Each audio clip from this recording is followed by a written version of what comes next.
Hello, everybody, and welcome to episode 53 of I Wish You Were Dead, a podcast about things that used to be alive. My name is Mike, and that is Gavin. Gavin, starting year two, buddy. Exactly. I'm very excited. And it's weird. Like if we were actually smart podcast hosts, we would have just waited until like the first week in January to make it like be nice. But now it's like a weird 2 week gap between like the podcast anniversary and the actual end of the year. I'm kind of okay with that because it gives us like a head start on, all the anniversary things. And plus, you and I are both a little bit off. And I think that kind of fits. I think it kind of fits that we decided not to, not to just listen to the man. We're going to follow our own little trail here. I'm okay with that. Yeah. And so with that out of the way, this little interesting, I don't know where I'm going with this. Today's been a weird day. You're telling me, buddy. Just for those of you that haven't listened to the last episode, please go listen to the last episode. And Yeah, thank absolutely. you to everybody that shared their stories.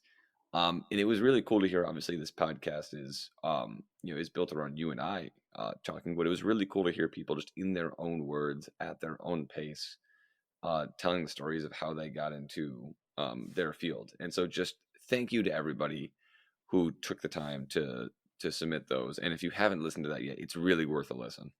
Yeah, absolutely. And hopefully some of them will be maybe not quite recurring characters on the podcast, but hopefully, They might show up. yeah, we've already kind of had a standing invitation with uh, Emma from when she was on the podcast, like 20 episodes ago or something like that. And same with Nasaiba. Both of them kind of have a standing invitation to come back and talk to us pretty much anytime they want. Whenever, about anything, I don't care, because they're just both absolute treasures. Exactly. And then funnily enough, one of the people in last episode is actually Emma's flatmate. They're British, so I'm going to call it a flat, as they do. Um, and so when I was just emailing with Emma, she was just like, "Hey, so my flatmate is a paleontologist as well. Can he join?" I was like, "Absolutely, why not?" And he had a really interesting. Yeah. Yeah, he was, I believe, second to last. But yeah, so hopefully, I would like to do something like that again in the future. Obviously, with different folks, just to be, you know, even with I think 7 or 8 people, however many we had, uh, that's still only a small amount of perspectives when there's so many different perspectives. But even some of my like former professors uh, had little stories and things that I had not heard, which was really interesting to me. Um, but I'm so happy with how that turned out. Absolutely. And, just thank you to everybody who submitted. If you haven't had a chance to listen to it, please go ahead and do so, because it is worth a listen. And Speaking of submitting things, if you would like to yeah, see what I did here, that was good. thank you. Year two, we're finally getting this stuff down. Yeah, we're actually getting segues in. If you would like to submit a voice recording of yourself saying something about the podcast, hopefully good things, you can check out a link down below in the show notes to submit a little voice audio clip to anchor.fm, which is where we host the podcast. And as well, while you're down there, feel free to fill out any of the various forms, check out my blog, follow us on the various social medias, including YouTube. There'll be some YouTube exclusive things coming soon. Not many, but the occasional YouTube exclusive video that we'll mention in the main podcast here when they come up. And I just really quickly, I want to disagree with Gavin for a hot second. While it'd be great if you said some nice things about us in the anchor thing, the quickest way to get on the podcast is going to be to have some way, say, Gavin, you were wrong about this or that, and prove it. And the next episode will be a Gavin was wrong episode. Yeah, absolutely. So, you can use that feature however you will. Yeah. So with the obligatory beginning things of the podcast done. So I don't remember if we've actually mentioned that we're going to start doing this on the podcast. I don't remember, or if this was just us talking. We've sort of hinted that we are, I don't even think hint, I think we've outright said that a change is being made. Yeah, so you might have noticed we have not used the calendar in probably a month at least, probably closer to two, because the calendar's stupid. Yep. It was a good That was bit while it lasted, but it was the more we did it, the more we were like, man, this calendar kind of sucks. um, so now what we're gonna do is at the start of every episode to give Mike's expertise a little bit of a flex, a little bit of a workout here. We're going to do a This Day in History instead of a This Day in Science. So, what do you have for us today, Mike? well, we're really putting my powers to flex here when every week I'm going to be Googling what happened on this day in history. However, this was kind of a cool thing to start with. So, in 1791, do you know what was going on in the world in 1791? I don't believe we were. I think that we were just out of the revolution and still trying to kind of set up the United States, like as a country in general. You are on the right track. We are a couple of years removed from the revolution. We're 8 years out from what was called the Treaty of Paris, Mm-hmm. where the United States and Great Britain, sorry Emma, were able to severed their ties, and the U.S. became a real country. However, the U.S. Constitution gets signed in 1789, Mm-hmm. which is the formal process and structure Right. that sets up how the United States is actually going to work. 2 years after that, so George Washington becomes president Mm-hmm. in 1789. The Constitutional Convention was a couple years before that, I should say, Right. but it goes into full effect in 1789, and then December 15th, 1791. That is, I don't even know how many years ago. That is 1791. That You can do is, math. I mean, I can do math. I can also have my browser do it for me. 230 years ago, There you go. the Bill of Rights to the U.S. Constitution officially went into effect, which is, of course, the first 10 amendments to the Constitution, fund things like freedom of speech, the right to remain silent, the right to own a gun, a lot of different rights in those first 10 rights. And so all of that became official after Virginia officially approved those first 10 amendments. Yeah, Um, because to amend the Constitution, you need 2/3 of states to ratify it, right? it's either two-thirds or three-quarters in addition to both houses of Congress. Gotcha. And actually, so one interesting little fact with the Bill of Rights that I always love to bring up whenever I can. So obviously, the Bill of Rights, everybody's familiar, or most people are familiar, is those first 10 amendments. Mm-hmm. There were two other amendments that were proposed at that time. One of which just got thrown out, and it was a bad idea in retrospect. But there was one other amendment that was proposed and just sort of was left hanging there for a while, and it said that basically that no pay raises can take effect until a new term begins. Like Congress can't vote to give itself a pay raise until a new term begins. So people have to be able to vote before that pay raise Right. actually takes effect. That was just kind of left hanging there without enough states having signed it until around 1980. So it went about 200 Interesting. years Hmm. until some college undergrad wrote a paper on it and said, we could still get this passed. He got Mm-hmm. a C on that paper and got so upset that he went around and made it his mission to get that amendment passed. And eventually in the 1990s, the 27th Amendment to the Constitution was officially ratified more than 200 years after it actually took effect. Interesting. And it's like I knew that there were 27 amendments. I did not know when that most recent one was or what it entailed. A lot of those, after the 21st Amendment, a lot of those amendments start to kind of blend together. And Yeah, so you would even be even forgiven some if of you didn't know that story. yeah, even like some of the ones even between the 13th and 14th and then the 19th. Like I don't know most of the later teens. I'm not really sure what those are, but that's a topic for a different day. Absolutely. So that is today in history, the Bill of Rights becomes ratified, those first 10 amendments to the Constitution. Now let's get into our actual topic for the day, which Gavin, take it away. So, I'm going to segue a little bit using US history. So, Mike, you took many history classes in college, right? I teach them as well, yes. So, and correct me if I'm wrong, a number of them are sort of titled like U.S. history from this year to this year, right? Yeah, oftentimes you will get U.S. history, either just U.S. history from beginning to end, Mm-hmm. and where that beginning and end is might be a little amorphous, but just U.S. history. You might get U.S. history up to the Civil War, and then from the Civil War to the present day Mm-hmm.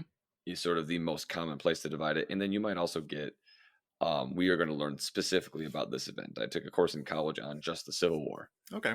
But yeah, in general, especially for most intro courses in college, you're going to have a semester that goes up to the Civil War, and then another semester from the Civil War to the present day. Or I know and maybe you're more familiar with this too, but when I was in high school with global history, it was at least in New York with our education system, it was 2 years of your high school. For us, it was ninth and 10th grade.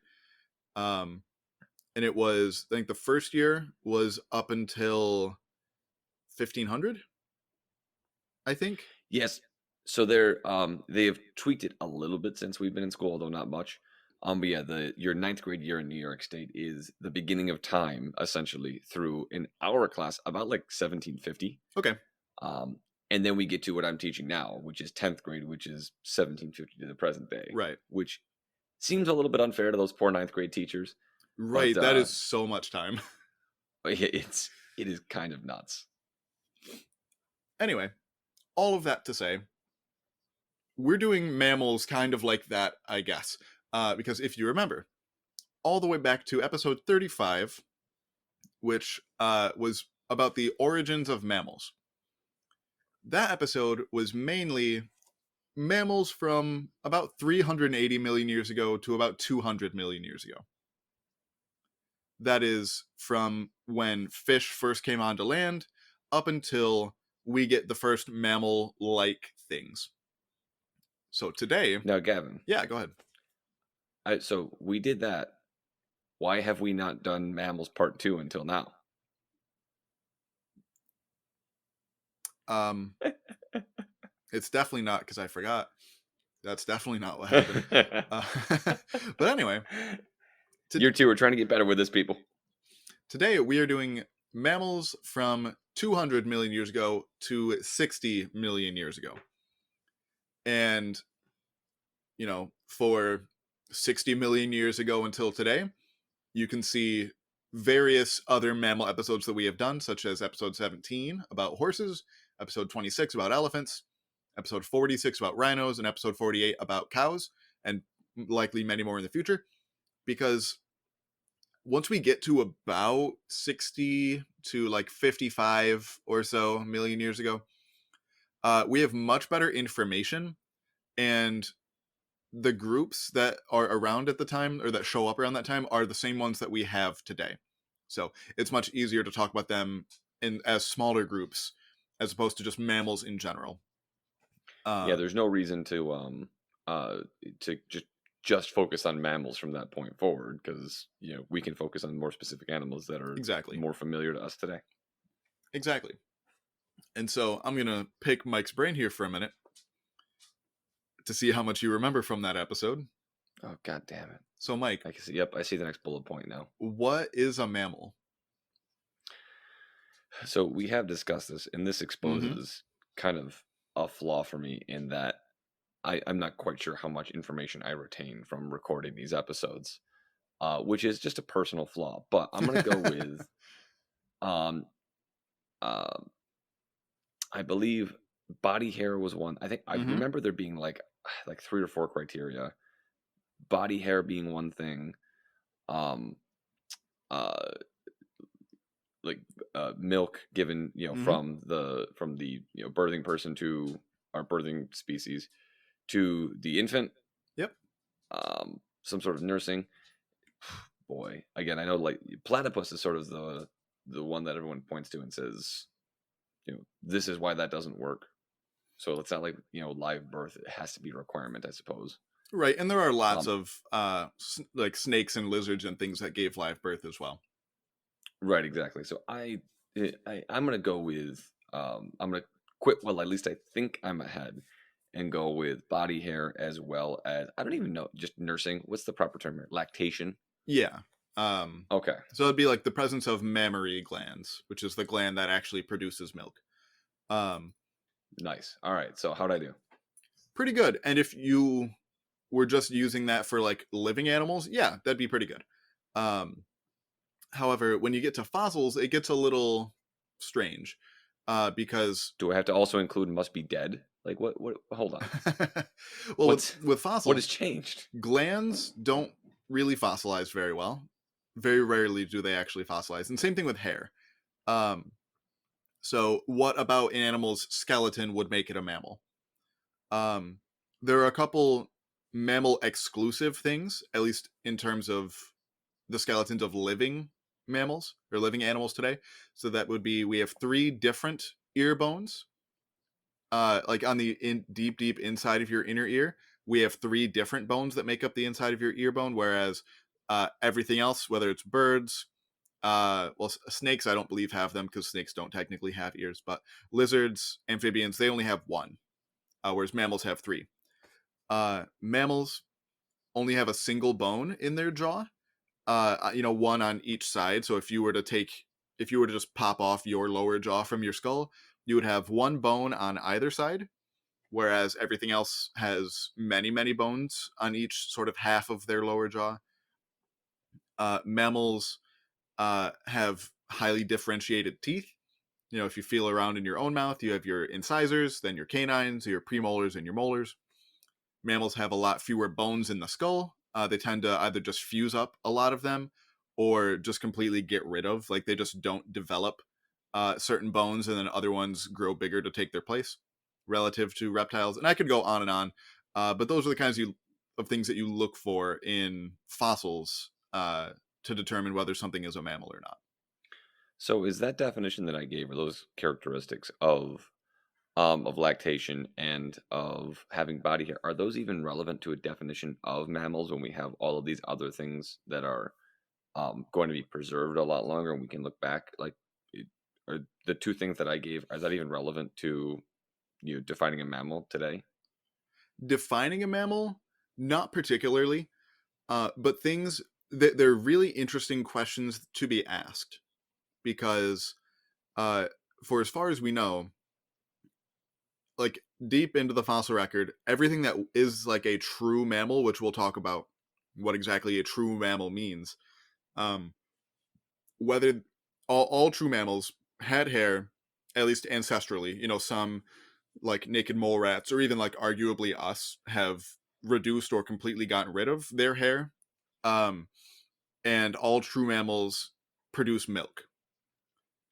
And so, even though those things don't really fossilize, it is just kind of inferred that the first mammals had them because every living mammal today, so the first mammal must have had those. Is it that those things are helpful in identifying mammals today, even if they're not helpful in, or they're not part of the formal definition of mammal? Right. Yeah, that's a good way to think about it. Okay, sure.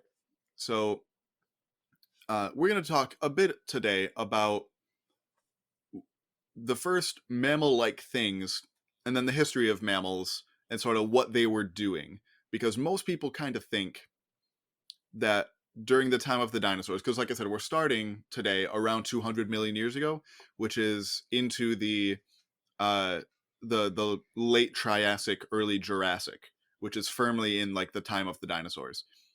And it's been a very long running trope that mammals didn't really do much during the time of the dinosaurs because they're the dinosaur oppressors were just keeping their heel firmly down on the mammals, uh, and keeping them from doing anything interesting or becoming as successful as they now are today, which is not true.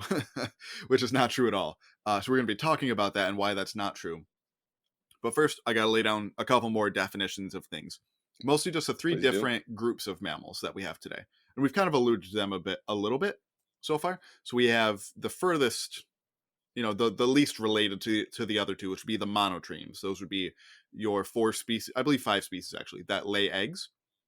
So that would be your one species of platypus and your four species of echidna.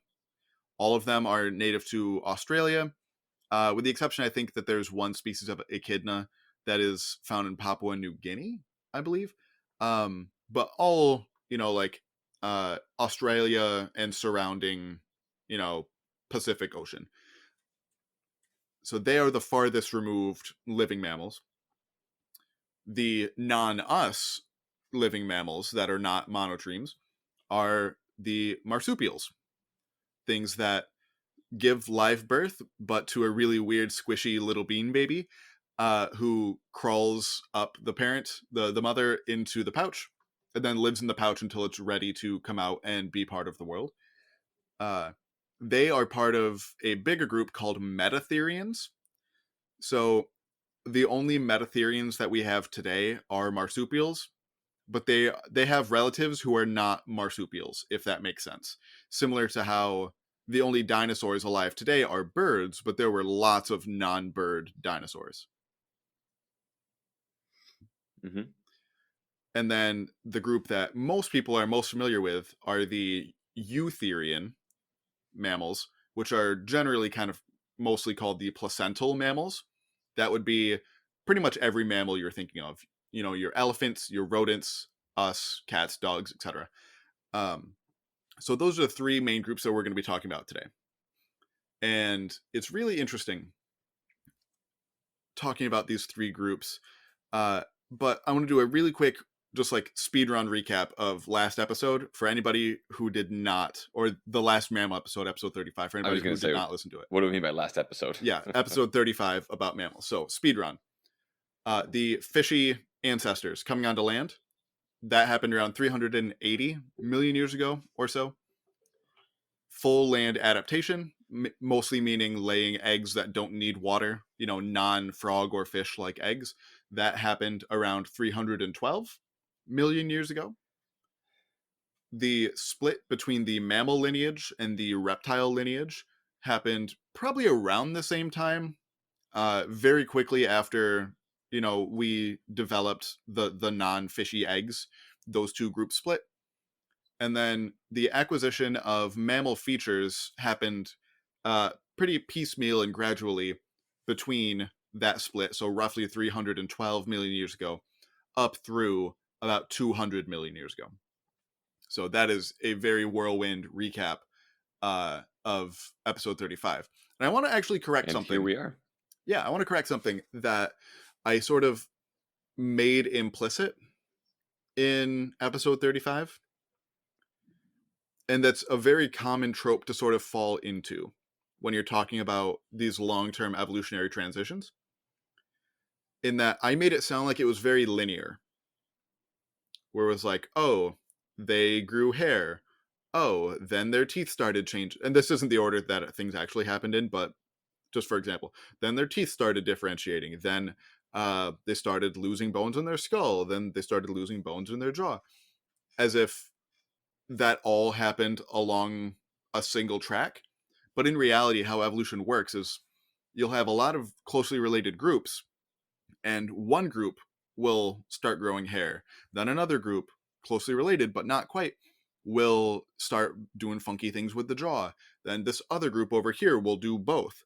So it's not it's very piecemeal. It's like a puzzle. So it's not like, I'm sure everybody's seen that sort of picture of like a monkey and then a chimp and then a chimp standing more upright. I think it's called like the ascent of man or something, but it's like silhouettes of like monkey, chimp standing more upright until like a man. That's not how evolution works.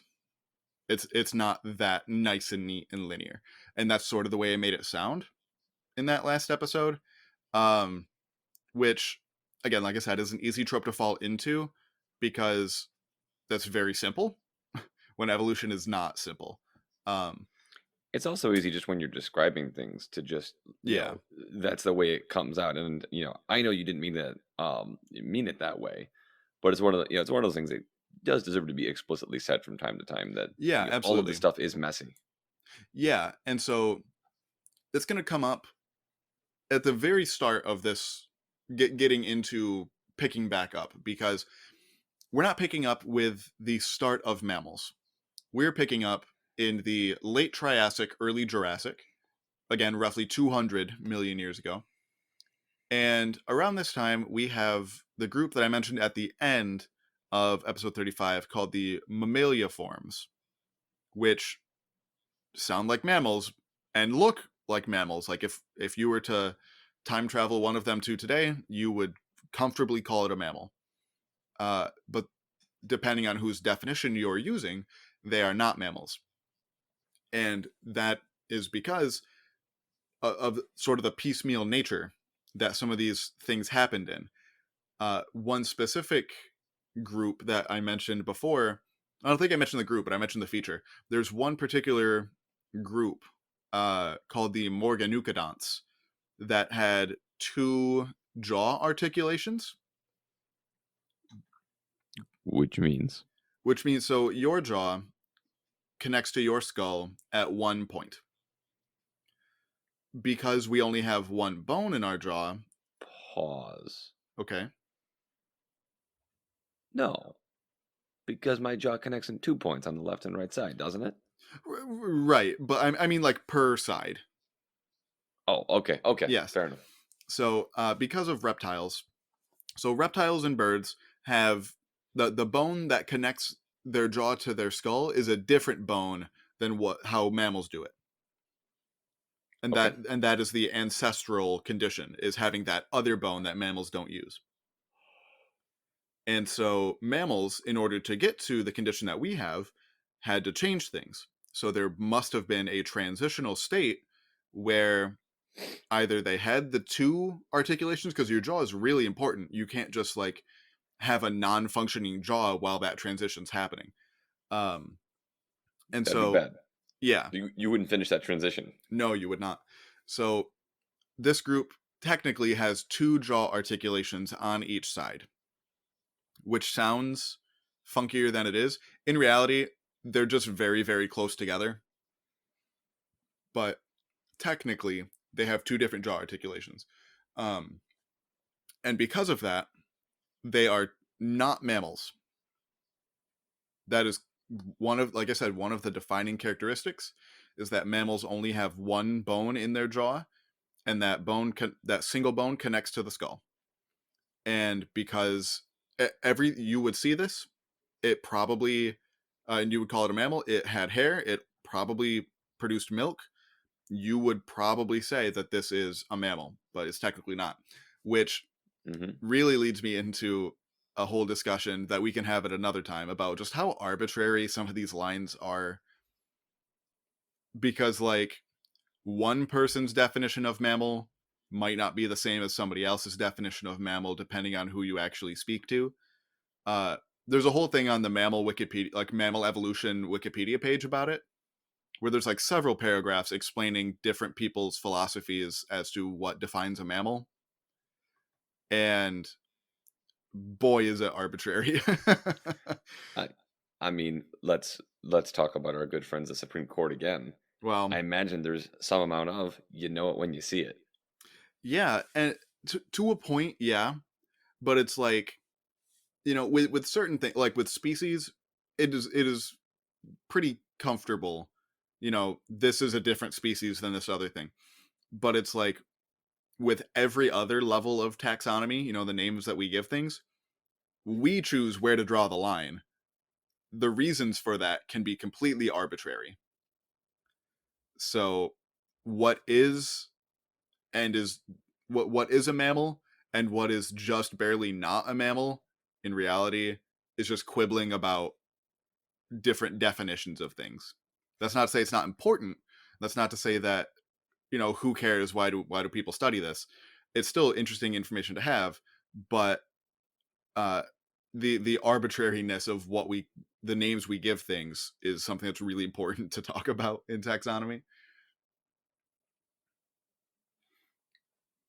So, moving on from that, these mammalia forms, basically, the definition that I was given for this is basically crown group mammals, which I saw as defined as the most recent ancestor between placental mammals, so our group, and monotremes, things like platypuses. So the most recent common ancestor of us and them, that is another definition you can use for mammals. So Mammalia Forms is that plus these weird Morganucodont things, the things with the two jaw articulations. Hmm. And uh, I have a whole thing in here. Actually, I have a little digression about cryptocurrency that I'm just not going to get into because I've already been talking long enough. Uh, You mean we have to have a separate episode on cryptocurrency? I mean, no. But okay, Correct answer. I'll go into a little bit of the digression, not the full thing. But basically, uh, if you ask anybody who's like super into crypto, like who cares? Why does this have value? Most of the time they'll be like, why does anything have value, man? It's because people agree it does. And it's like, okay, sure. I guess that's technically true. Like, why does a $1 bill have a value of $1? Because we agree that it does. And that's the same I thing mean, with all of these groups. true. Why is that the definition of Mammalia Forms? Because that's what we say it is. So, anywho, back to the actual talking about At some the point, critters themselves. a line has to be drawn, and Exactly. so you know what? We're going to draw the line. Exactly. And we're going to draw the line just outside these true mammals to a specific genus called Morganucodon. So this is an actual animal, not just the group. This was from the late Triassic, early Jurassic of Eurasia. It's found in several different countries in Europe, and I believe a couple of different specimens in China as well. Uh, Although at this time, Pangea was fully formed, and so that doesn't really mean a whole bunch. For all we know, there could have been, specimens of these living somewhere in Africa or Australia, but we just haven't found them yet. But to my knowledge, this is only a northern continent's animal. And uh, like I said, this was the one that had the two jaw articulations. So this is just barely not the mammal. Ecologically, so in its environment, it basically functioned more or less how a shrew does, or any other small mammal like that today. Basically, most likely being nocturnal, it kind of scampering around in forests and stuff at night, eating bugs and living in burrows during the day. And this is very, very much typical of what most people think of when they think of like the earliest mammals. Compared to today, as we see everything from whales to elephants, these big, and really morphologically really diverse things. Not really the case at the time. Pretty much everything was just these little shrew-like things. And this really comes up with another sort of hypothetical like hypothesis that might explain a couple things about living mammals today dating back to this time. And that's something that I kept seeing called the nocturnal bottleneck hypothesis. Nocturnal bottleneck. So nocturnal, Yep. they're awake at night, Mm-hmm. and bottleneck, like it's some sort of choke point, like this weeds out or slows down the process somehow. Exactly. But not so much with species as it is features. So Okay. it is basically hypothesized that all of the non nocturnal, so all of the like awake during the day lineages of mammals and close mammal relatives went extinct. So all that there was the nocturnal ones. Losers. And around this time, when mammals and our lineage were starting to develop, uh, Archosaurs, which is the group that includes crocodilians and dinosaurs, were really, really popping off. This was the middle of the Triassic. This is when dinosaurs were starting to get a good foothold in, and when crocodile cousins were also doing really, really well in a lot of diverse niches. And mammal ancestors might have had to survive by sort of quote unquote retreating to niches that weren't in direct competition with them. Mainly doing things like burrowing, being awake at night, and eating bugs. And this explains a lot of traits that mammals in general seem to have and that are very widespread across mammals. Uh, a couple of which humans have since changed, so humans are odd in a lot of ways. But in general, mammals have really good smell, compared to the average reptile. We have really good hearing, which is probably partially attributable to our extra ear bones that we have that I mentioned earlier, and a really sensitive sense of touch, which was really useful back when mammals all had whiskers, which are useful for feeling around, and when it's dark out and you can't really see. And sort of on the flip side of that, mammals in general have really bad sight.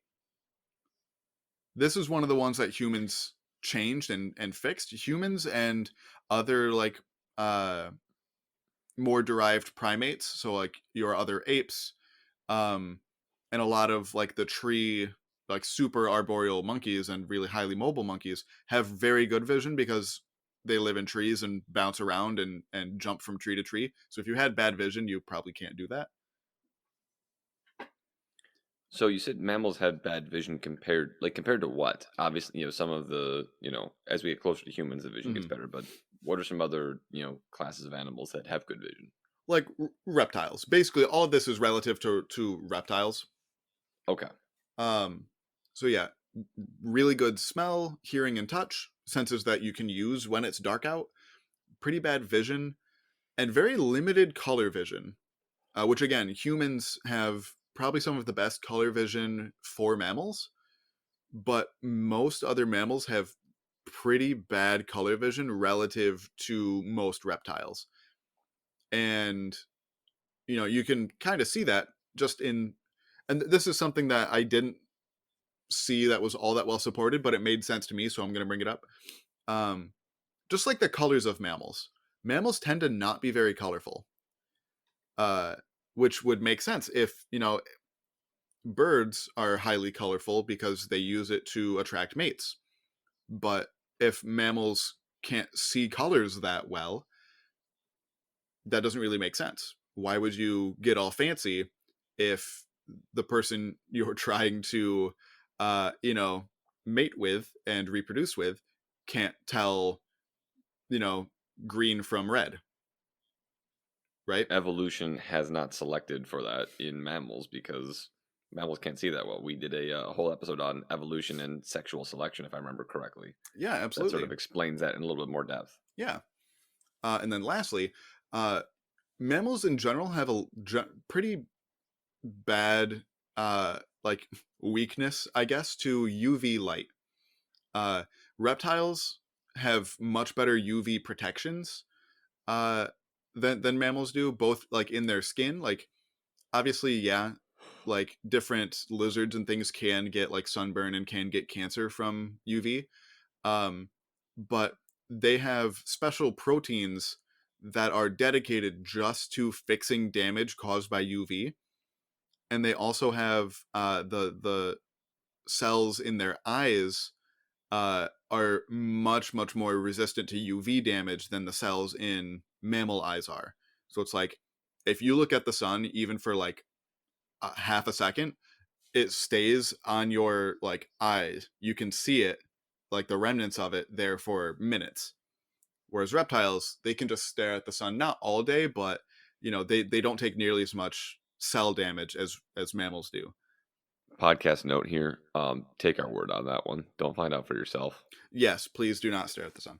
Uh, but all of this is leaned on to be like, well, if you're only awake at night, you don't need to be protected from UV because the sun's not out. If you're only awake at night, you don't need good vision because you can't see anyway. Um, so all of that is just sort of a general trend that I had heard about but not learned too much about in like my different classes and things. But it's a really neat hypothesis that I wanted to mention here. And this goes to show you some of the characteristics in general of mammals at this time.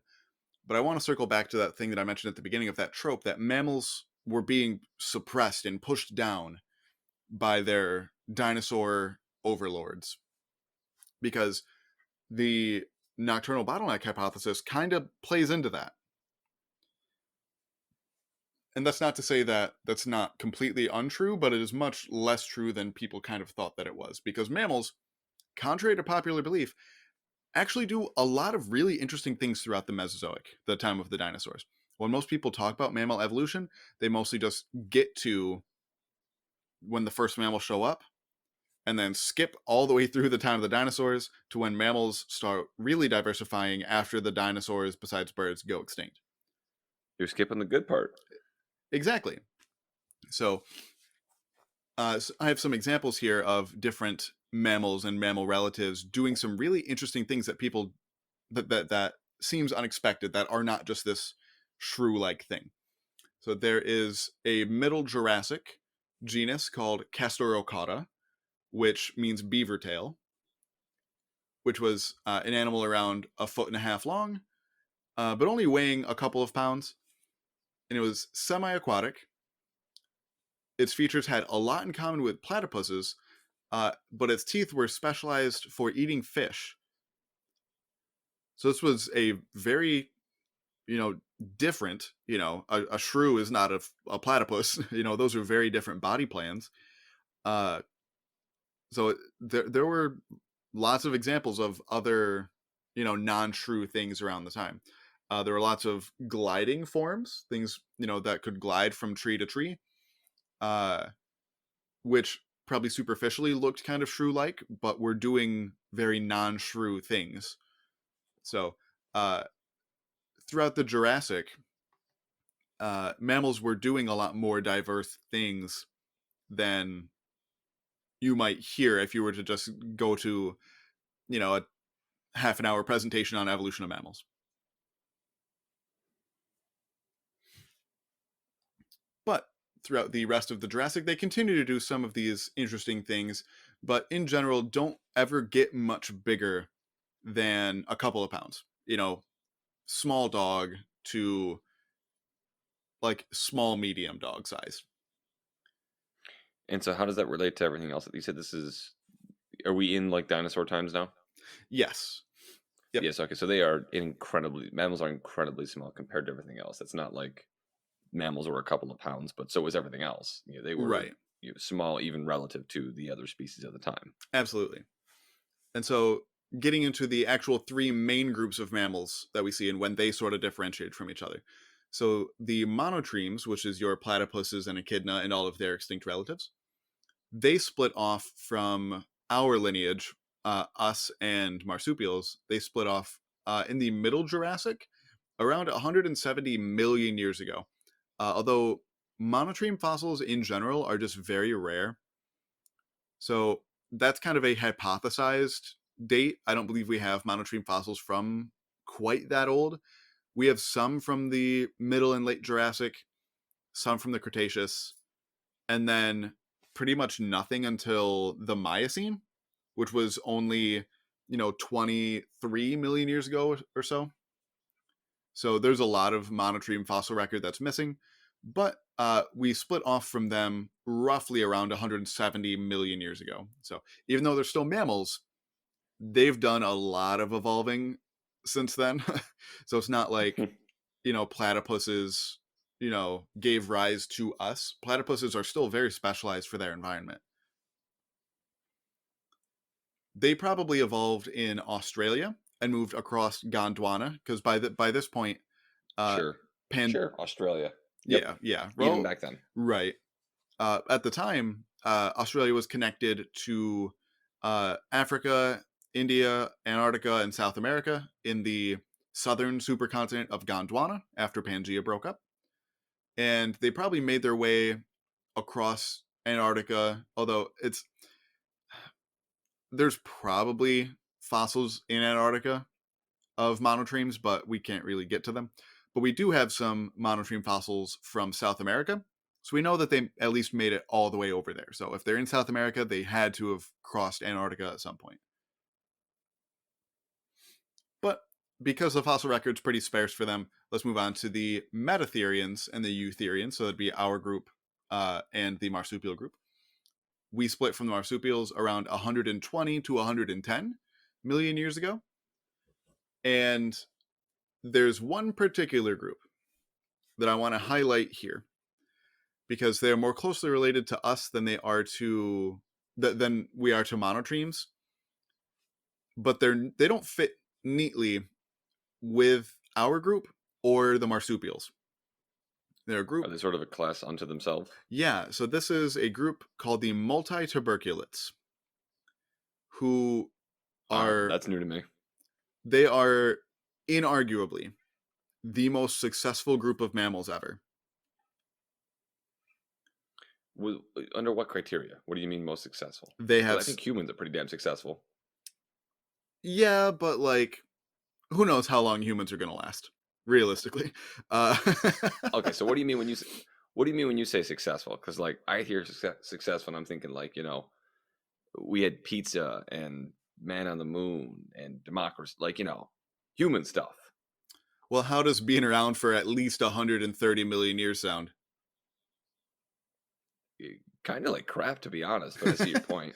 So, multituberculates, they show up around 166 million years ago, and they lasted until at least 35 million years ago, potentially as recently as 19 million years ago. So they were around for at least 130 million years, potentially closer to 140, 150 million years, which is insane. That is longer than dinosaurs were around, besides like non-bird dinosaurs were around. So by that metric, they were more successful than dinosaurs. So we're talking about longevity here. Right. Is the criteria using for successful? Yeah. And so this group, again, fully recognizable as mammals, you would probably see it and call it a rodent. They superficially look very rodent-like, which again, very common theme with early mammals. Um, they ranged in size though from as big as like beaver size, which if you've never seen a beaver, they're bigger than you think they are. Uh, they uh, they also got down to about oh, excuse my dog. She had to do a little shake. It's your turn to have a dog interrupting the Yeah. broadcast. But yeah, so they basically ranged from beaver to shrew size, which beavers are like an order of magnitude bigger than shrews. Uh, and they came in many different forms, also doing things like gliding, doing things like hopping, like kangaroo rats do, doing things like burrowing, like moles do. Can we go And back for a second? yeah, Kangaroo rats? yeah, so they're a type of rodent, so actual rodents that are I'm specialized. Googling this as you're talking. Hold on. They're specialized for hopping like kangaroos do. They just have these really big feet. They tend to live in pretty dry environments. It's generally a very energy efficient way to move from point A to point B. Um, they're also very cute. Oh man, the first thing that was going to come out of my mouth once I googled these are some ugly bastards. Really? Oh, So like I think they're very cute. Anyway, not important. Um, I the might want to stay and discuss this, but all right. the main feature of multituberculates and how the group gets its name is that their teeth are strange, even for mammals. They're very bumpy. They have lots and lots of tubercles, which are just different bumps. Uh, so multi-tuberculates. That's how they get their name. And they had a really strange chewing motion, which looking at biomechanics is something that scientists tend to do when just understanding how things lived. And so if you pretend to chew something, your jaw generally goes from back to front, and that is how most mammals chew. Some mammals, things like What do cows, you what do you do mean like what do you mean chew back to front? Like I'm starting with my molars when I first bite into a piece of food. right, and your jaw kind of slides from back to front. Okay. Things like cows and some other ungulates sort of do a side to side sort of motion. Like if you watch a cow chew its cud, it sort of looks like it has a side to side motion. Uh, these guys had a front to back motion, which is very strange. Just biomechanically, you need very different musculature, or at least set up in very different ways than other mammals do. So these guys were just chewing things really strangely. It might have been more efficient, which might be why they lasted so long as a group. They were just really good at chewing efficiently, and they had some really interesting other features. They definitely gave live birth. We can tell that from like the shape of their pelvis. Likely to helpless young, probably like some kind of marsupials, which I didn't see this suggested anywhere that they had a pouch or something, which is sort of the defining characteristic of marsupials, is like actually having the pouch. So interesting. I wouldn't want to be that baby just clinging to mom's fur as the little bean baby. Uh, but and they traditionally were thought to have gone extinct because of competition with rodents and other placental mammals, although that's likely not the case. As we understand evolution and extinction these days, that's generally not a way that things tend to go extinct, is being outcompeted by things. That can be like a pressure, but it's not usually a direct cause by itself of things going extinct. Uh, they likely That's went actually interesting. extinct. Yeah, Yeah, I no, I like.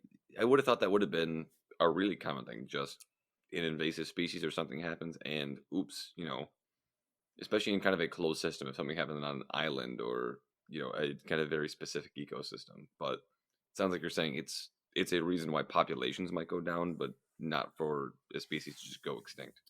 so with things like islands, uh, it depends. Is it eating it, or is it just eating the same food as it? If it's something eating it, which potentially is, why some people might have thought these went extinct, because carnivorous mammals kind of got going in, full swing around the time these went extinct. Uh, but just something showing up and eating the same food as you, not necessarily, you know, something that will automatically, drive you to extinction. It's sort of the same like analogy to like, so my mom worked at a bank for a long time, and she worked at banks when ATMs started to become a thing. And so I'm sure she freaked out a whole bunch about like, oh, they're gonna take all of our jobs. These, you can do it for a lot cheaper than paying somebody to just dispense money. Um, but the number of bank tellers didn't really change; their jobs just changed. So Okay, sounded like with grocery stores and automated checkout or self checkout.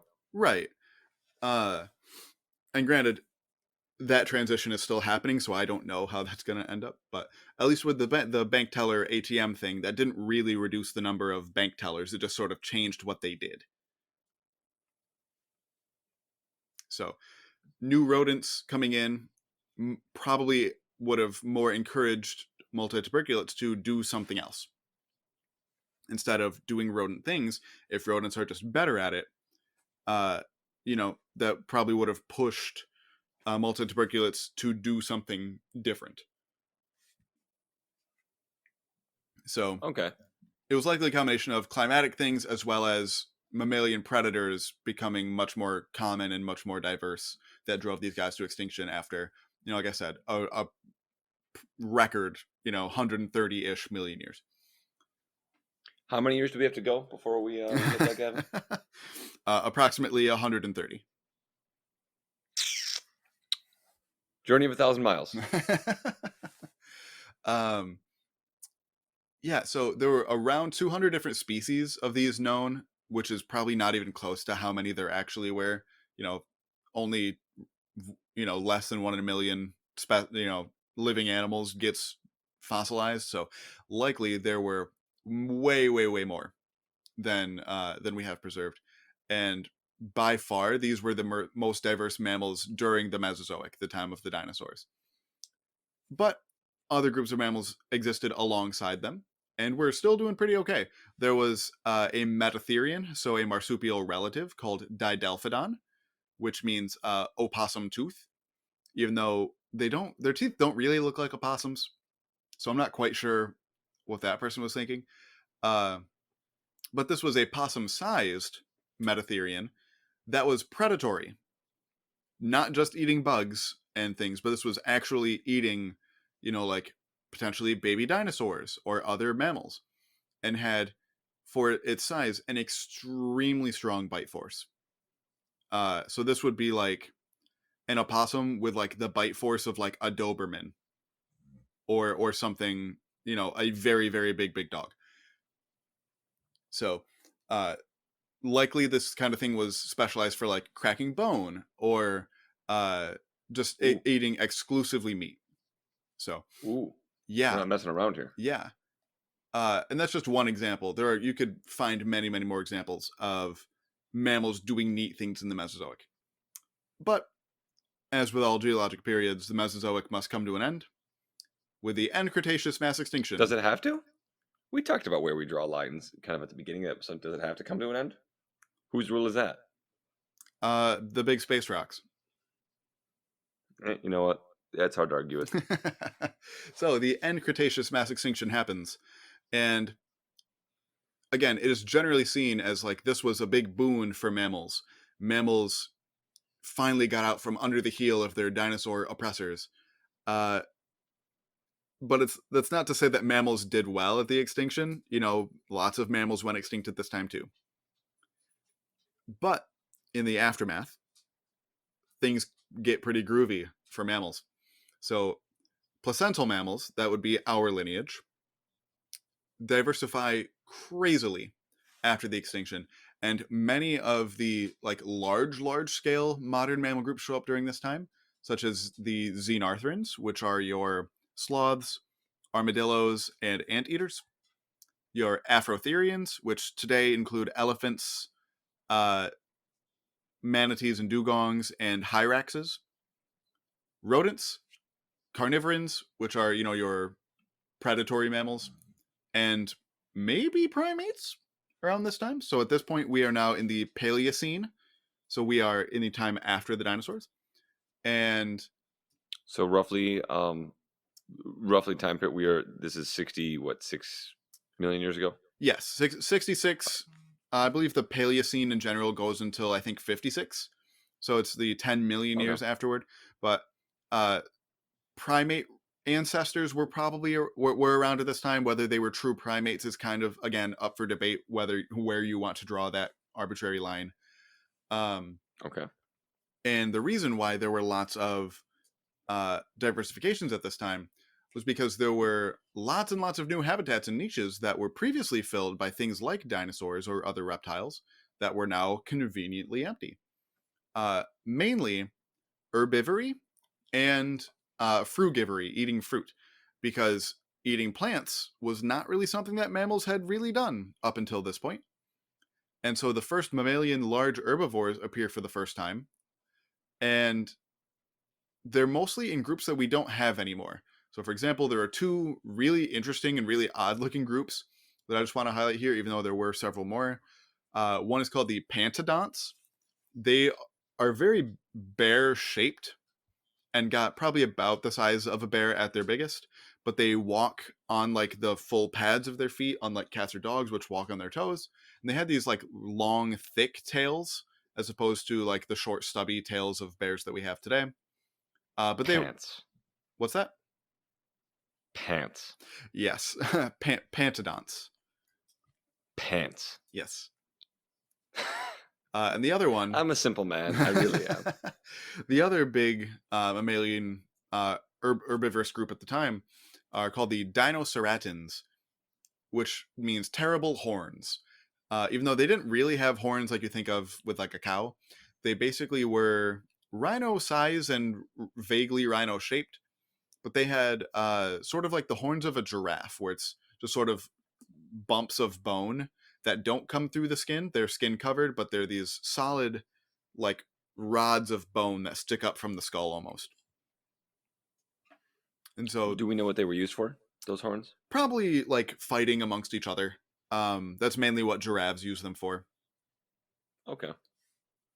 And so, as we get closer to the end of the Paleocene, which is the next epoch, is called the Eocene.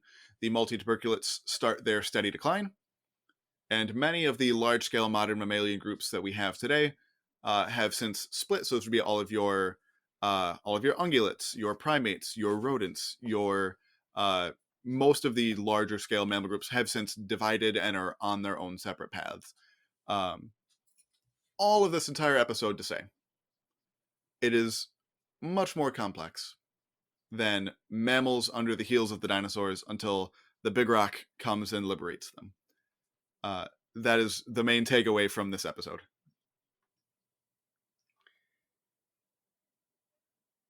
And so are we done? Is that it? That's pretty much it. That's where We we're are 1 stopping. year done.